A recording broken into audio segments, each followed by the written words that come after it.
think it's like 4 or 5 people that we put together.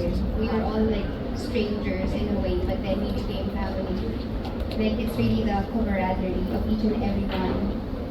So, yun yung isa sa mga memorable moment. And then, of course, para sa akin, isa pa sa memorable yung karamihan ng mga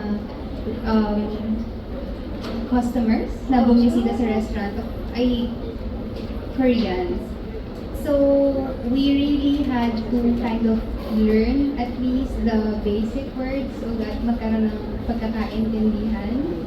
Kaya lang talagang there was one table na hindi din talaga sila nakakapag-English. So nag-end up kami nag-charades na ng So we had to act out para lang ma-explain ko what calamansi was, saan siya gamit, ano yung lasa ng calamansi, ano yung parang counterpart na mas maiintindihan nila, ganyan.